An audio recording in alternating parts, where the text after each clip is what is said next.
c'est à vous.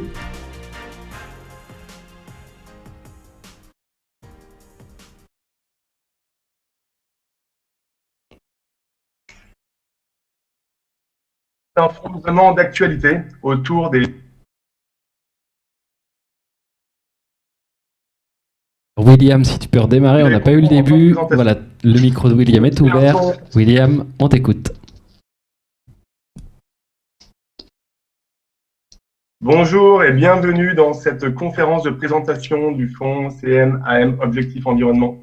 J'ai envie de dire que c'est un fonds vraiment d'actualité autour des problématiques environnementales au cœur de tous les débats. N'hésitez pas à poser toutes vos questions dans la zone de chat, nous y répondrons en fin de présentation. Alors ne perdons pas de temps et entrons directement dans le vif du sujet.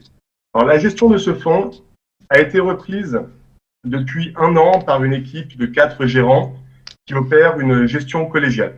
C'est une équipe qui travaille ensemble depuis plusieurs années. L'idée, c'est que chaque gérant a des expertises sectorielles différentes et apporte ses idées à l'ensemble de l'équipe. Comme je vous l'ai dit, l'équipe est sous la responsabilité de Caroline Lamy. Elle est accompagnée par Éric Vogel-Singer, Marie de Messier et Alexis Bossin. Alors nous avons le plaisir d'accueillir aujourd'hui Marie et Alexis. Bonjour Marie, bonjour Alexis. Bonjour. Bonjour William. Alors, pouvez-vous nous expliquer pourquoi CM-AM Objectif Environnement? Alors, oui, bonjour à tous. On va peut-être rester 2 secondes sur ce slide pour, comme l'a dit William, rappeler qu'on est 4 donc, à gérer ce fonds. C'est une gestion collégiale. Et la spécificité de cette gestion, c'est qu'on est chacun, on a chacun des spécialités sectorielles. Donc, il y a Alexis notamment qui suit de très près les utilities et la tech. Et de mon côté, ça va être les industriels. Donc, voilà, c'est finalement ça nous permet non seulement de rencontrer le plus possible des sociétés, mais surtout d'avoir une couverture assez large et des choix assez marqués dans cette gestion. Donc, si on passe au slide suivant. Donc, comme on le sait tous, et vous le savez depuis l'année dernière, la pandémie aura finalement été un révélateur et un accélérateur de tendance. On a tous pris conscience que la fragilité du monde était là. On doit vivre dans ce monde fragile. On a conscience que nos activités ont un impact sur notre planète et on a surtout conscience de la nécessité d'agir tout en se protégeant. Donc, on est finalement dans une configuration assez claire de transformation structurelle de nos modes de consommation, mais également de nos modes de distribution et de nos modes de production. Donc, aujourd'hui, on fait face à deux enjeux assez importants. D'un côté, ça va être la chute de la biodiversité et de l'autre côté, le dérèglement climatique. Et au milieu de tout ça, en fait, il y a l'homme. Et quand, dans cette thématique, ce qu'on a cherché à faire, c'est d'aller concilier l'homme et son environnement, avec toujours cette idée de réduire notre empreinte environnementale et de se protéger et de vivre pleinement. Face à ces enjeux, heureusement, il y a des solutions. Les solutions, on les trouve au travers d'entreprises, en fait, qui vont proposer des solutions et des innovations et qui vont permettre, du coup, de générer une croissance essentielle au développement économique et aussi au développement durable. C'est de cette manière que nous, au sein d'une société, on peut agir de façon indirecte. Donc, on a décidé de répartir l'ensemble de nos sociétés à travers 5 piliers que vous voyez donc sur le slide: l'efficience environnementale, les énergies alternatives, l'économie circulaire, la ville et la mobilité de demain et vivre mieux. Donc c'est ça, je reviendrai plus tard sur les 5 piliers. Juste voilà, Marie, je me permets de t'interrompre. Ouais. Ton micro, on l'entend. Ouais, on l'entend peut-être pas très bien parce qu'il est perdu dans tes cheveux. Voilà, je te redonne la parole, mais peut-être à surélever, c'est mieux. Merci. Là, c'est mieux? Dans mes cheveux. Oui, c'est mieux. D'accord. Ok. D'accord. Pardon. Donc voilà pour les enjeux et les solutions qu'on essaye d'adresser dans le fond thématique. Donc si on revient,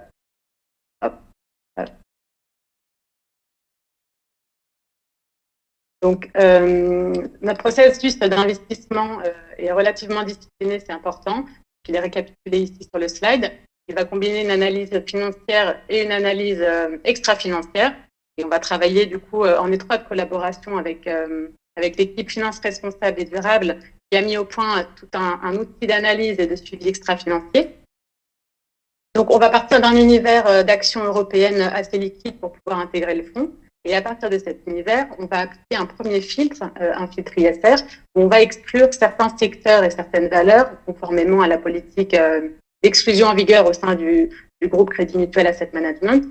Et conformément au label ISR, bien sûr, on va également réduire notre univers de 20% en excluant les sociétés les moins bien notées. Donc, la deuxième étape du processus, ça va être donc un filtre thématique. On va chercher à identifier les sociétés qui adressent de façon directe et indirecte un ou plusieurs de nos piliers. On va donc s'intéresser au business model des sociétés et plus concrètement, on va regarder la part du chiffre d'affaires, la part des investissements ou de la recherche et développement qui est dédiée à la thématique. Donc à la fin de ce filtre, on va avoir un peu plus de 400 valeurs. Et ensuite, pour être éligible au portefeuille, on va avoir un travail d'analyse fondamentale qui va se mettre en place pour bien comprendre le business model de la société, pour bien appréhender la stratégie du management et sa vision long terme, ça c'est très important. Et il faut aussi avoir, au-delà juste de la vision de la société, avoir une vision un peu plus générale du marché et de la chaîne de valeur. Ça c'est très important. On va accorder beaucoup d'importance aussi à la rencontre avec les sociétés et aux visites de sites. Alors évidemment, en ce moment, c'est un peu plus compliqué, mais on va justement profiter de la situation pour multiplier les contacts téléphoniques avec les dirigeants. Et ça, c'est extrêmement intéressant. Alors, dernier élément dans cette analyse fondamentale, c'est évidemment l'angle extra-financier. Ça, c'est essentiel, puisque vous savez, le fonds est labellisé ISR. La gouvernance a toujours été très importante au sein de l'équipe. On accorde beaucoup d'importance à la qualité du management, à son track record. Et je dirais que depuis l'arrivée de l'équipe finance responsable et durable, on a maintenant une vision bien plus détaillée de l'engagement des sociétés et de leur politique environnementale. Et surtout, l'élément nouveau, c'est qu'on a vraiment accès aussi à l'ensemble des controverses éventuelles qu'il pourrait y avoir sur une valeur. Ça, c'est fondamental dans tout notre processus de construction du portefeuille. Donc, le portefeuille est du coup constitué de sociétés qui ont passé l'ensemble de ces étapes. Et à la fin, vous allez avoir un portefeuille qui est le reflet des principales convictions des gérants de l'équipe. C'est une gestion collégiale.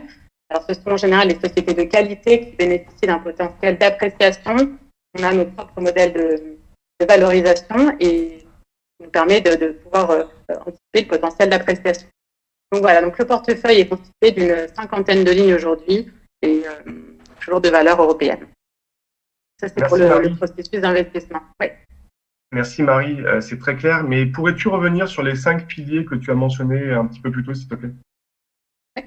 Alors là, vous avez une photographie du portefeuille à la fin du mois de mars avec l'exposition selon les piliers. Vous remarquerez une forte exposition aux piliers de la ville et de la mobilité et des énergies alternatives. Alors, je vais reprendre assez rapidement donc chacun des piliers pour bien que vous ayez en tête dans quoi le fonds est investi. Donc, le pilier de l'efficience environnementale, c'est un pilier dans lequel on va rechercher des sociétés qui permettent de réaliser des économies d'énergie, des sociétés qui permettent d'utiliser moins d'énergie dans le mode de consommation ou de production. Et je dirais que c'est un pilier qui est finalement clé si on veut contenir la fameuse hausse des températures des 2 degrés qui sont demandées dans les accords de Paris. Donc ça, c'est un pilier important et qui va concerner finalement tous les secteurs et surtout les secteurs les plus consommateurs d'énergie comme l'industrie, les transports et le bâtiment. Donc voilà pour le premier pilier. Le deuxième pilier qui est important, ce sont les énergies alternatives. Là-dedans, on va retrouver toutes les sociétés qui proposent des sources d'énergie qui n'affectent pas le stock finalement de ressources naturelles, des sociétés qui proposent des sources d'énergie non polluantes. On parle ici donc du solaire, de l'éolien que vous connaissez sans doute et de l'hydrogène. Et c'est grâce à ces sources d'énergie qu'on va pouvoir finalement améliorer notre mix énergétique et donc de réduire nos émissions de gaz à effet de serre parce que, je vous rappelle, en Europe, on a quand même des objectifs assez ambitieux, notamment d'être neutre carbone d'ici 2050. Ce pilier permet de répondre à cette ambition-là. Troisième pilier, ça va être la problématique du gaspillage des ressources, de la problématique de la production des déchets, de l'économie circulaire. L'objectif, c'est vraiment d'aller chercher les sociétés qui proposent des solutions pour produire et consommer de façon plus durable. Donc là, ce sera tout ce qui est traitement des déchets, recyclage et même traitement de l'eau.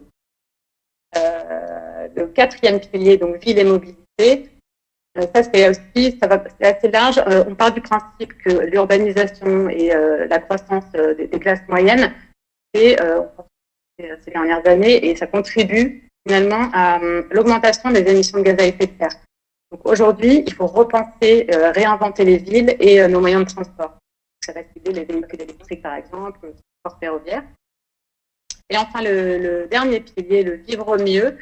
Donc, dans ce pilier, on a voulu placer l'homme en fait dans son environnement, de par sa manière de consommer, qui évolue, avec une volonté de consommer de manière plus durable, de manière plus locale. C'est important. Et également dans la capacité à se protéger en fait des risques sanitaires, mais finalement le premier responsable.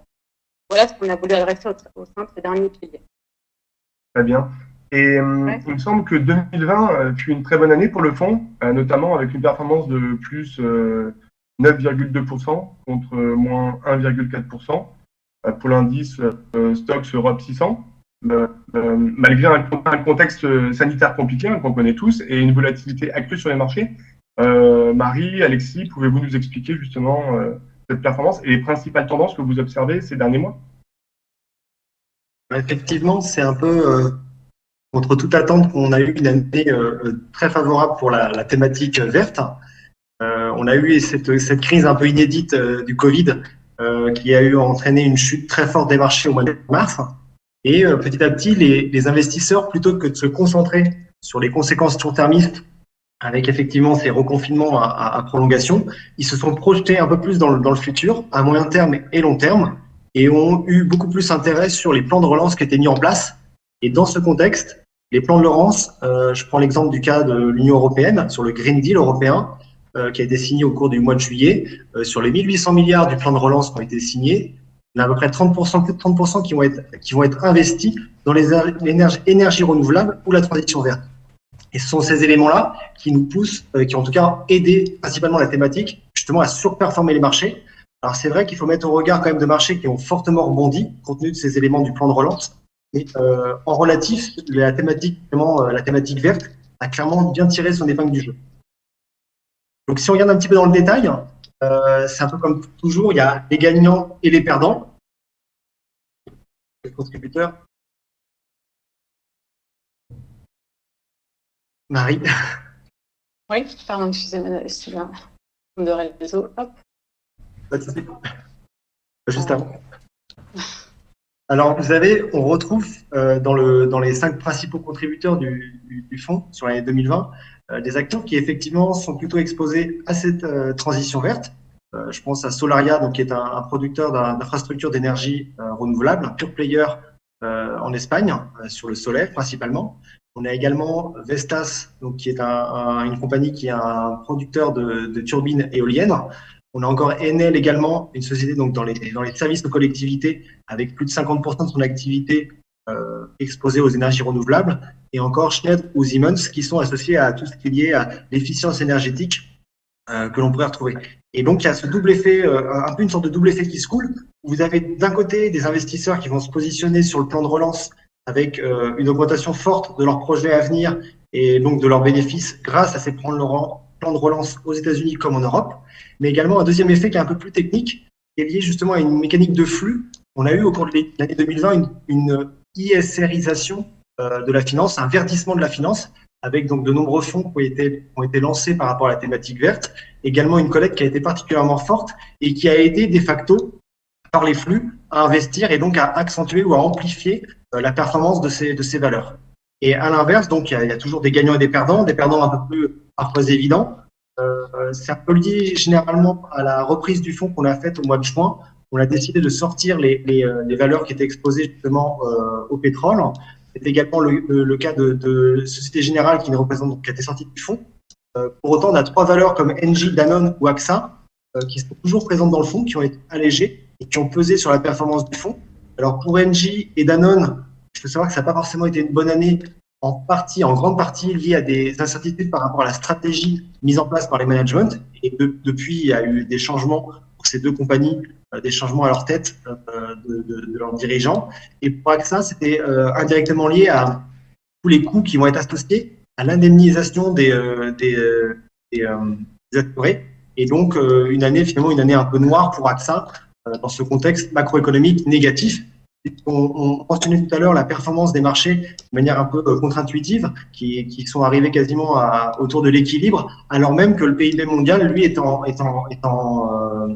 déclin de 3,4% sur l'année 2020. Donc, vous avez cet effet où les marchés ont anticipé la reprise, ont anticipé les plans de relance, et donc dans ce contexte plutôt favorable où une bonne partie des plans de relance sont associés justement à une transition verte compte tenu de la prise en compte justement de l'urgence climatique, vous avez justement ces différents secteurs, en particulier sur les énergies alternatives, le pilier que mentionnait Marie, qui a justement aidé à la performance du fonds sur l'année 2020. Alors, si on peut se poser la question, est-ce qu'on n'est pas allé un peu trop loin? Est-ce qu'il n'y a pas justement un risque de bulle? On mentionnait les deux éléments, le combo, le qui se coule. D'un côté, vous avez un plan de relance qui favorise les énergies renouvelables. De l'autre, vous avez également des investisseurs qui recherchent de plus en plus des valeurs éco-responsables, en tout cas qui favoriseraient la transition énergétique et l'objectif de neutralité carbone d'ici 2050. Vous avez finalement le secteur des utilities en particulier, qui a été un fort contributeur, et on peut se poser la question, n'y a-t-il pas justement un risque de bulle sur ces valeurs-là? Et après, c'est toujours pareil, il faut savoir séparer le bon grain de l'ivraie. On regarde dans le détail la performance de plusieurs valeurs utilities que je vous montre là sur le graphe. Donc, plutôt en vert ou en jaune, des acteurs qui sont, on va dire, spécialistes des énergies renouvelables, dans le solaire comme dans l'éolien, généralement plutôt des petites ou moyennes entreprises, et à l'inverse, des acteurs plus traditionnels, qu'on dirait intégrés, qui à la fois gèrent donc des réseaux importants de distribution ou transmission d'électricité ou de gaz, également des énergies renouvelables, également sont producteurs plus traditionnels d'énergie à base thermique, donc des acteurs qui, eux, ont bien performé. Je mentionnais EDP et Enel, qui font toujours partie du top 10 du fonds, qui se sont bien comportés, mais effectivement, le double effet qui se coule a été d'autant plus fort sur les spécialistes dont à la fois la taille reste relativement modeste et il y a eu un effet un peu de rareté. Donc, ce sont des acteurs qui ont été très, très recherchés. On le voit en particulier, donc c'est une accélération qui a eu lieu sur la fin de l'année et il y a eu un risque effectivement de bulle qui a été associé à ces valeurs-là, puisque justement les valorisations sont vraiment arrivées sur des multiples très importants, malgré le fait que la croissance, pour le coup, ne pouvait pas non plus être exponentielle autant que leur cours de bourse. Et c'est ce qui a finalement entraîné un petit peu en 2021. Alors, c'est lié à ce qui s'est passé aussi par rapport au catalyseur de la découverte du vaccin au mois de novembre, c'est qu'on a enclenché l'idée qu'un monde, une normalisation de la situation allait arriver, on allait revenir à la normale, et anticipant cela, les investisseurs se positionnent aussi de plus en plus vers des valeurs qui sont justement dites value. Donc vous avez cette rotation sectorielle qui s'est enclenchée effectivement au mois de novembre et qui a vraiment démarré, en tout cas qui a vraiment été beaucoup plus marquée au cours de l'année donc 2021. On voit finalement sur le graphe, vous voyez par rapport au petit trait rouge, donc c'est la clôture de l'année 2020, et depuis 2021, vous avez eu au début une poursuite de l'appréciation de ces valeurs dites spécialistes, dites bulles vertes, et depuis, vous avez finalement une correction qui s'est enclenchée. Donc, on a eu des performances qui ont été, on va dire, stratosphériques pour des Solaria ou pour des Scatec sur l'année 2020, et depuis, on a eu une correction de ces valeurs-là. Ce qui s'est plutôt bien passé pour nous, pour le fonds Objectif Environnement, c'est que ce pilier des énergies alternatives, qui représente entre 20 et 25% du fonds, c'est pas la totalité du fonds, donc on n'était pas complètement exposé à cette thématique. Et c'est également aussi une rotation qu'on a un petit peu enclenchée en amont, puisqu'on avait déjà allégé, je pense pour Solaria. Solaria était donc notre première position, était longtemps dans notre top 10, et c'est une position qu'on avait déjà allégée en fin d'année, et qui aujourd'hui ne représente plus que 1% du fonds.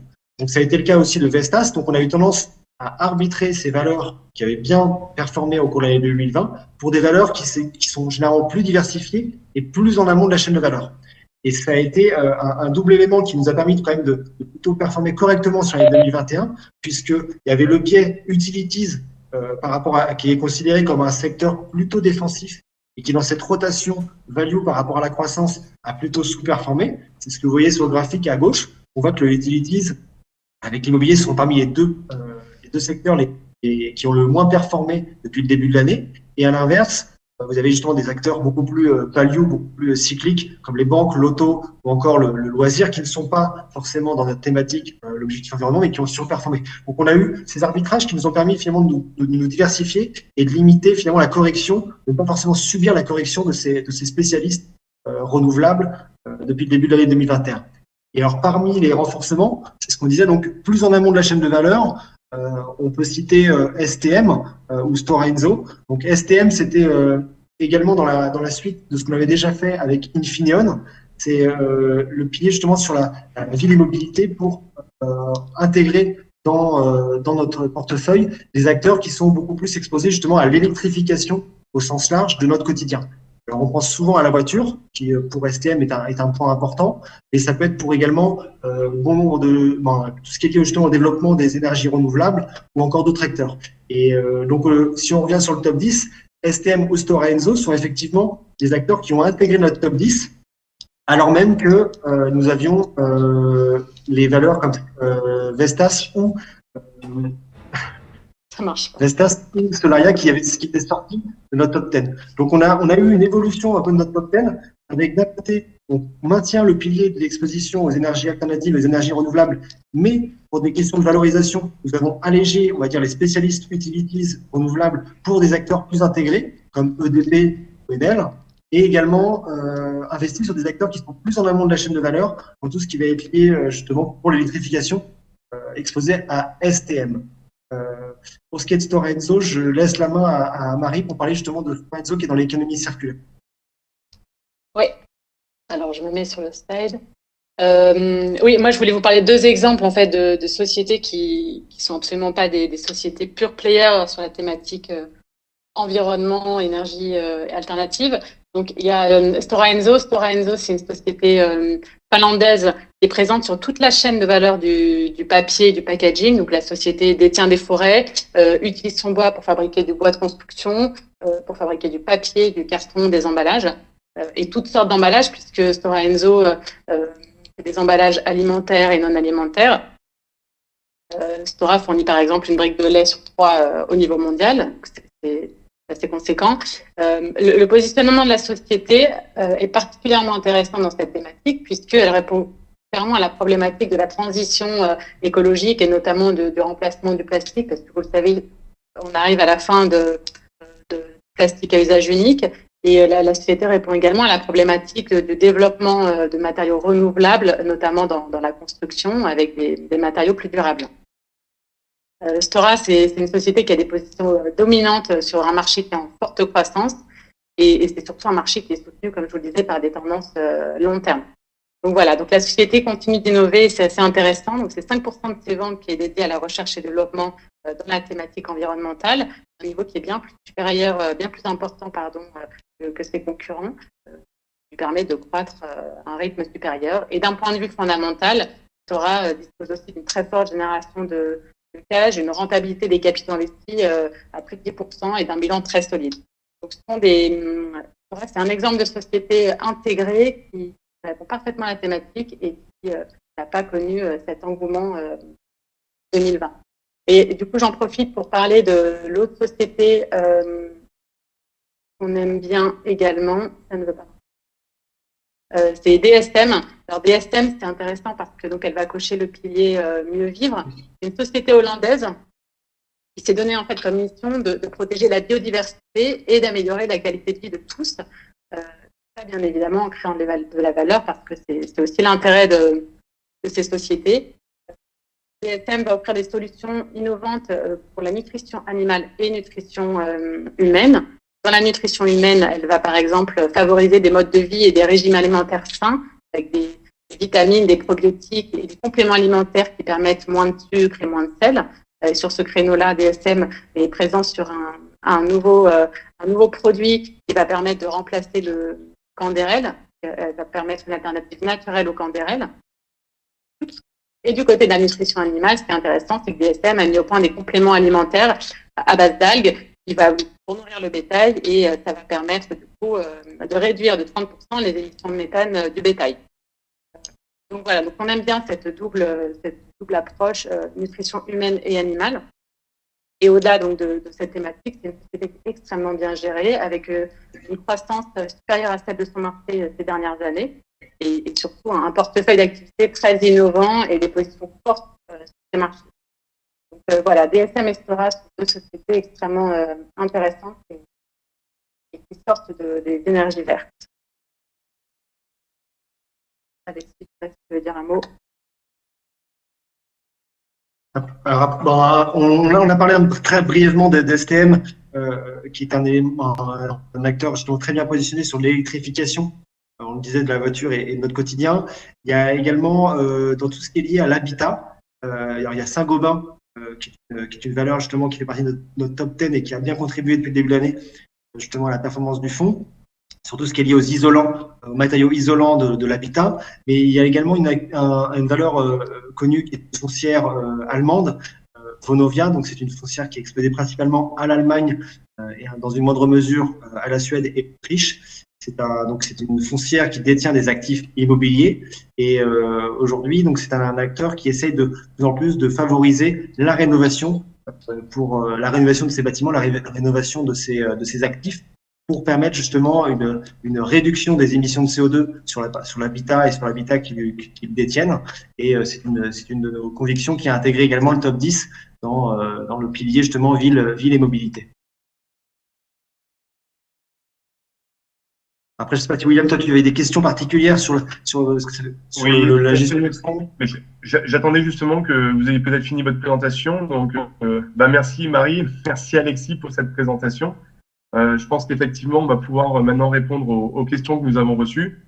Alors, si vous avez des questions, n'hésitez pas, il est encore temps. Posez-les dans la zone de chat, il y a un espace Q&A. N'hésitez pas, vous avez encore quelques minutes. Donc, en attendant, on va répondre aux questions qu'on a déjà reçues. La première, c'est… Oui, très intéressant. Considérez-vous des critères financiers spécifiques dans le cadre de votre sélection de titres? Ok. Je peux la prendre, Alexis. En fait, non, on n'a pas des critères stricts, des critères financiers stricts, comme on peut le voir dans des styles de gestion croissance ou value. Ce qu'on cherche, nous, vraiment, on va faire du stock picking, c'est de l'analyse financière traditionnelle et on a des objectifs de cours, en fait, pour chacun des titres qu'on a en portefeuille, avec des prévisions sur le moyen terme, 3-5 ans en général. L'idée, c'est vraiment d'aller capter les tendances long terme et de sélectionner en fait des sociétés de qualité qui ont un résultat qui progresse sur la durée. Donc c'est plus ça qu'on va regarder que des critères financiers au sens propre du terme.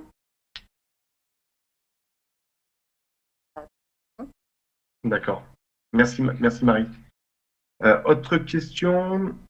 En quoi le fonds, donc CMAM Objectif Environnement, est-il différent des autres fonds qui investissent dans la transition énergétique? Alors la spécificité de notre gestion, je dirais que d'abord que c'est un fonds européen et pas un fonds mondial, qui est assez intéressant puisque finalement le cadre réglementaire en Europe est relativement uniforme, hein, et puis on voit aussi que l'Europe a des ambitions extrêmement fortes. Vous le disiez tout à l'heure, c'était neutralité carbone dès 2050, donc des ambitions fortes en transition énergétique. Et on va dire aussi que je voudrais rappeler qu'Objectif Environnement, c'est pas un fonds sectoriel, c'est vraiment un fonds thématique. Donc on va pas uniquement sur des énergies renouvelables ou sur le solaire et l'éolien comme secteur. On va vraiment adresser tous les piliers, énergie propre, véhicules électriques ou les traitements des déchets. Et la vraie spécificité, je dirais, c'est qu'on a vraiment mis l'homme au milieu de notre thématique. On va vraiment chercher à travers le fonds aussi à concilier l'homme dans son environnement, faire en sorte de le protéger. Voilà. C'est peut-être la principale distinction, je dirais, des autres fonds, c'est l'homme au milieu de cette grande thématique. C'est en quelque sorte un fonds éco-citoyen, il ne faut pas dissocier l'homme de son environnement. C'est pour ça qu'on avait intégré un dernier pilier sur le vivre. D'accord. Merci Marie. Je regarde. Je ne vois pas d'autres questions pour le moment. Je ne sais pas. Est-ce que vous avez un dernier mot à rajouter, Alexis ou Marie, des choses qu'on aurait oubliées? Il y a une question qui vient d'arriver sur le fonds climat, justement. C'est pas un fonds climat comme vient de le dire Marie. En soi, on n'est pas. C'est vraiment plus, on prend l'homme au milieu de son environnement. Et la partie climatique en soi est un des piliers, est un des objectifs par rapport à tout ce qui est lié à la neutralité carbone ou le non-dérèglement climatique. Mais ce n'est pas, on est sur une organisation, un fonds qui est beaucoup plus, je dirais, ouvert qu'un fonds climat.